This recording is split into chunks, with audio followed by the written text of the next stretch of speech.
gereja Efesus pasal yang keempat ayat yang ke-7 sampai yang ke-13.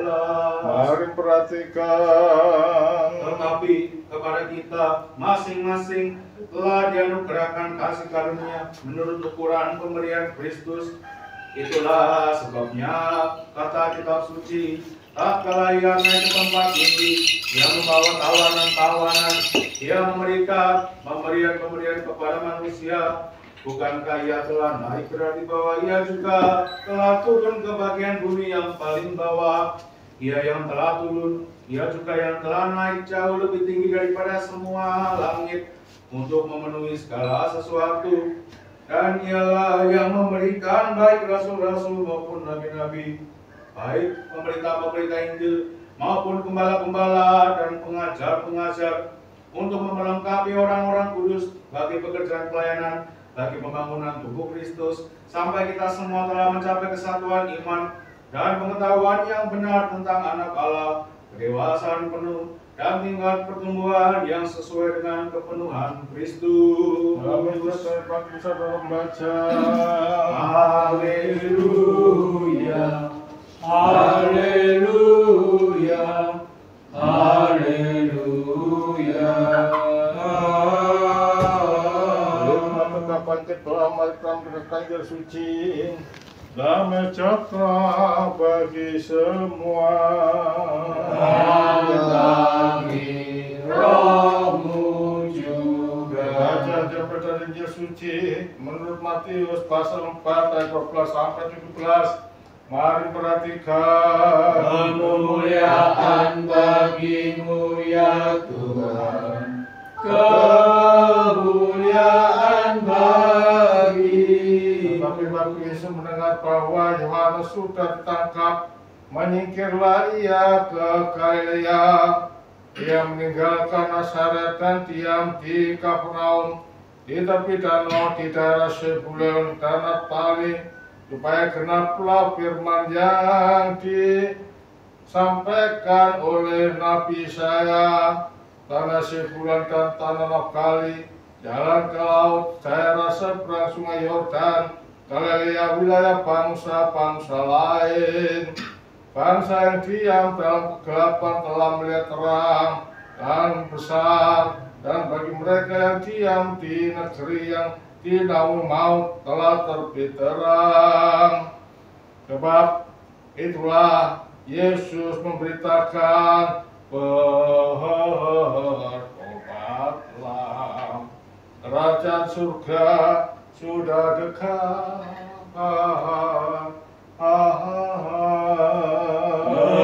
Kemuliaan bagimu ya Tuhan, kemuliaan bagimu. Nggak usah kursi Pak. Nggak usah kursi.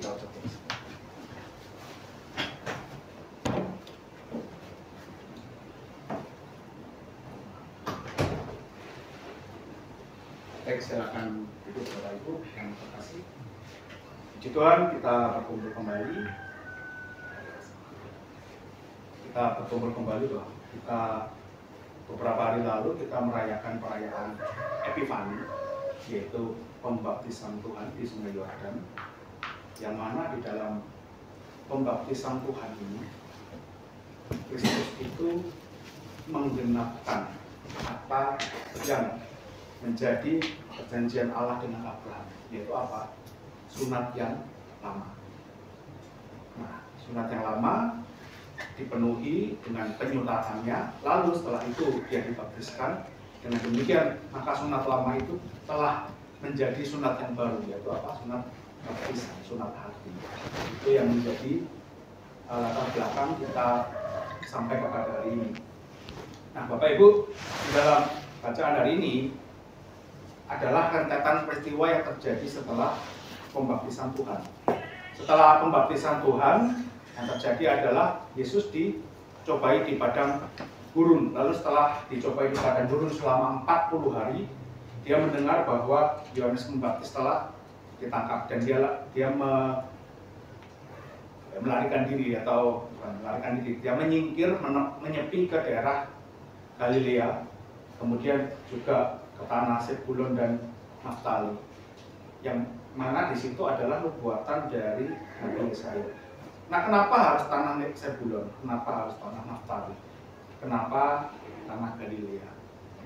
Kalau kita belajar di dalam keadaan geografi dan keadaan masyarakat orang Yahudi di wilayah Palestina itu ada namanya the main core-nya of the Jews.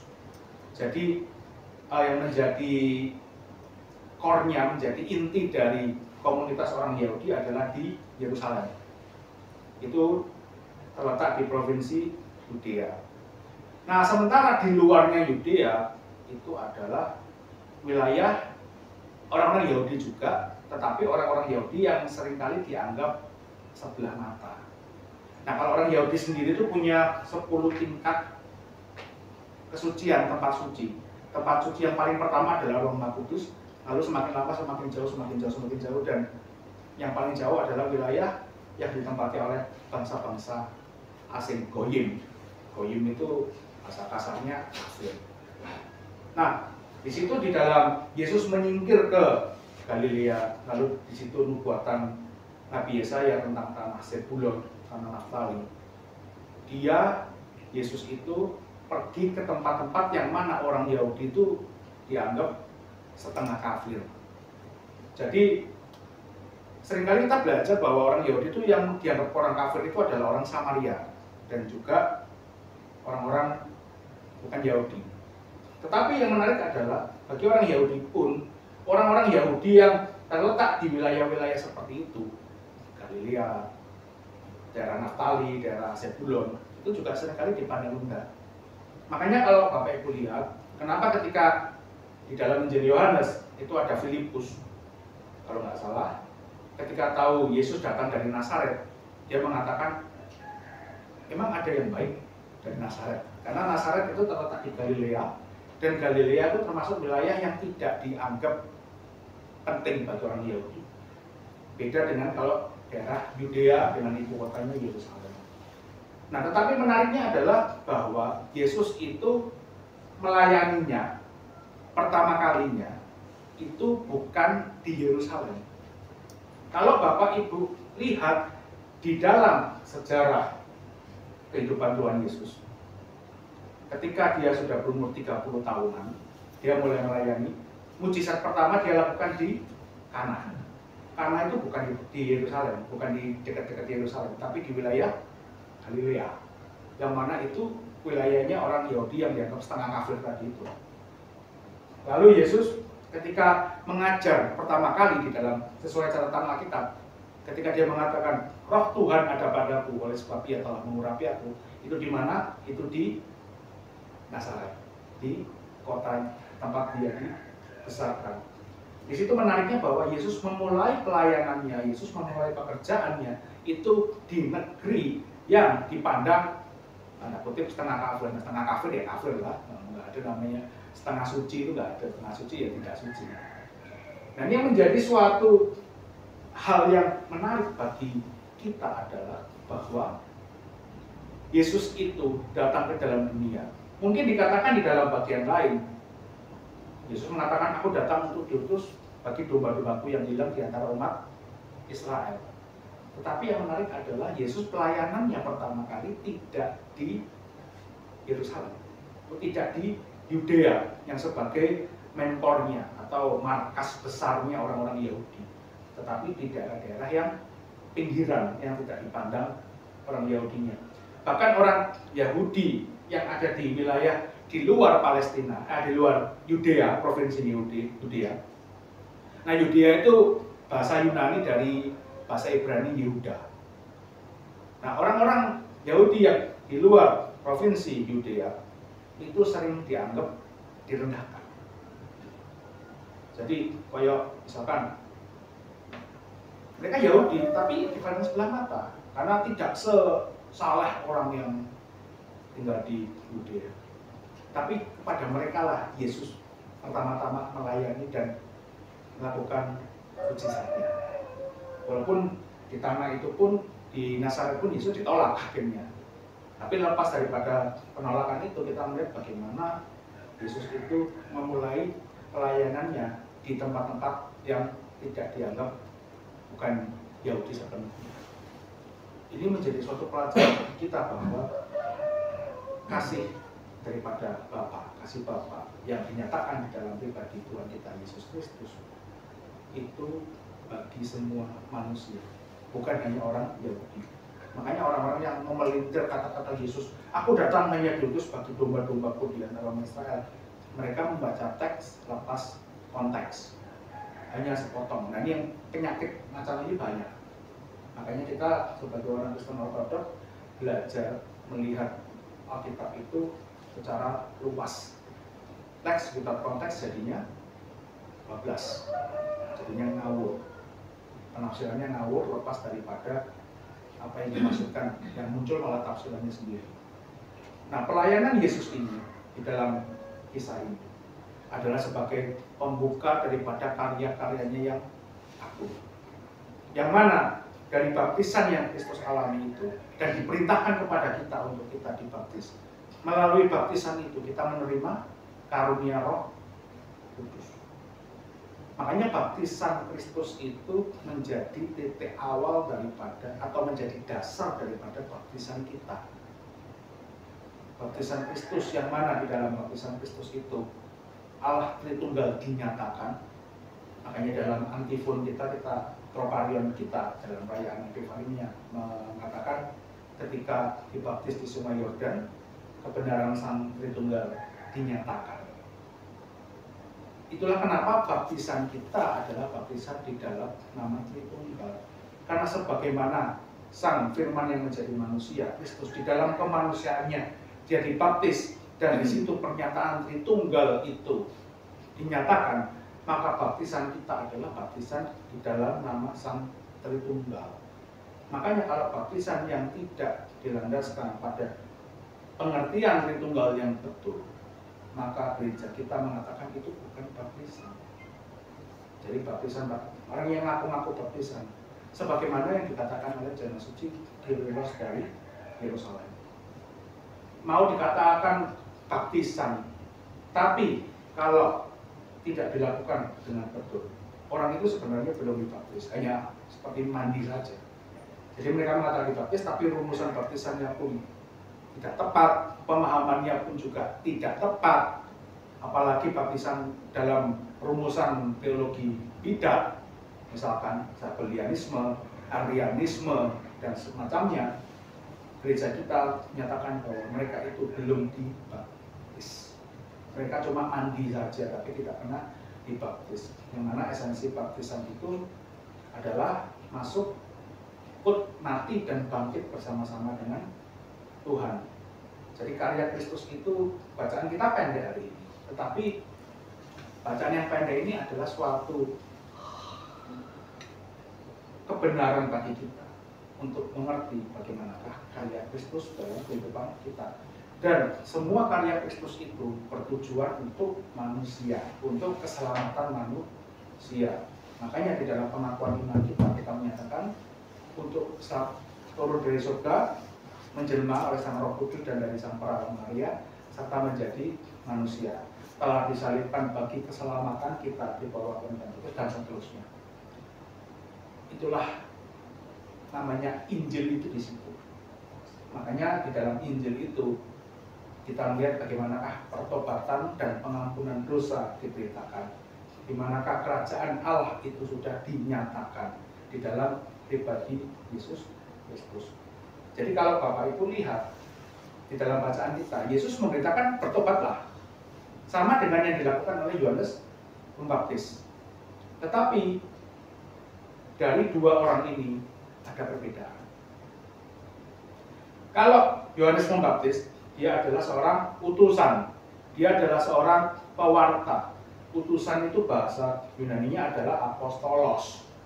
Pewarta itu bahasa Yunaninya evangelos. Yohanes Pembaptis adalah seorang apostolos dan evangelos. Dia memberitakan berita yang harus disampaikan. Dia adalah pembawa berita, penyampai berita.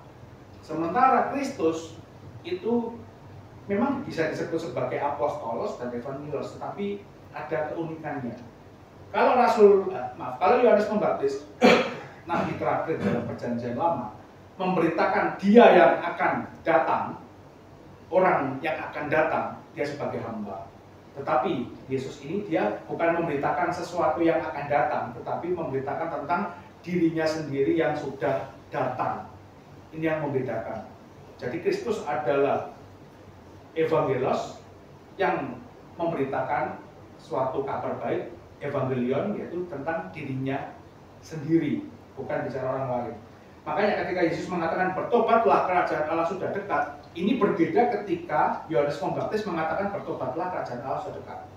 Karena Yohanes Pembaptis berbicara tentang dia yang akan datang, sementara kalau Yesus bicara kerajaan Allah sudah dekat, itu bicara tentang dirinya sendiri, bahwa dia adalah sang pemilik dari kerajaan Allah itu sendiri.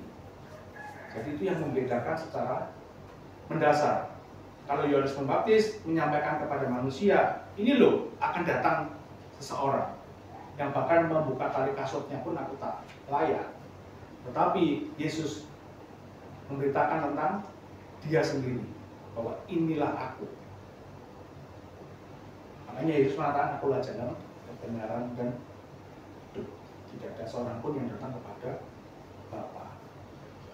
Itulah mengapa di dalam perayaan kita rentetan ini, mulai dari kelahiran, penyunatan, pembaptisan, sampai bacaan hari ini, kita melihatnya dalam satu rangkaian perayaan pesta gereja. Jadi tidak ada namanya peradalan-peradalan di dalam gereja ortodoks itu khotbah sakarpe presbiternya. Bacaan-bacaan kita adalah bacaan-bacaan yang runut, yang mana itu adalah semua adalah isi dari Injil, kelahiran Yesus. Bagaimana Yesus disunat, bagaimana Yesus dibaptis. Hari ini bagaimana Yesus mulai melayani. Itu semua bagian daripada kisah Injil. Makanya kekristenan tanpa Kristus itu bukan kekristenan. Injil bukan Kristus itu bukan Injil. Karena banyak sekali dari pandangan-pandangan liberal. Kalau saya berbuat baik, nggak usah nyebut Yesus, berarti saya sudah memberitakan nama Yesus. Adalah esensinya tentang Yesus itu tentang apa? Tentang keselamatan, pertobatan di dalam namanya nggak diberitakan sama sekali. Nah, itu tidak tepat. Jadi kita harus belajar di sini rangkaian-rangkaian apa yang ada di dalam bacaan kita, di dalam kitab suci kita, dalam sejarah gereja. Semua itu berpusatkan pada pribadi Kristus. Jadi jangan pernah mengatakan bacaan hari ini kok pendek ya. Bacaan pendek pun tetap bicara tentang Kristus, yang mana Yesus bicara tentang pertobatan. Pertobatan adalah titik awal bagi seseorang untuk berada di dalam jalan keselamatan. Pertobatan itu dalam pengertian kita bukan hanya sekedar saya sadar insaf atas dosa, bukan itu. Pertobatan dalam bahasa Yunani metanoia, tulisannya metanoia. Itu bukan sekedar oh ya udah aku salah Tuhan selesai. Tapi pertobatan itu adalah mengakui kesalahan, dosa-dosanya, pelanggarannya, berbalik daripada dosa itu, serta apa? Percaya kepada Kristus sebagai juru selamat yang dapat mengampuni segala dosa di dalam namanya. Yang mana pertobatan itu kita terima melalui baptisan. Jadi pengertian pertobatan di dalam iman Kristen Ortodoks, semua orang Kristen Ortodoks harus tahu pertobatan kita itu memiliki keunikan. Jadi kalau Tuhan Yesus mengatakan bertobatlah, pertobatannya dalam iman Ortodoks kita pahami dengan cara pandang seperti ini.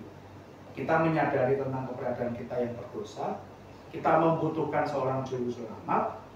Karena apa? Tidak ada seorang pun yang dapat menyelamatkan dirinya dari dosa, tidak ada seorang pun yang dapat menebus dirinya dari dosa.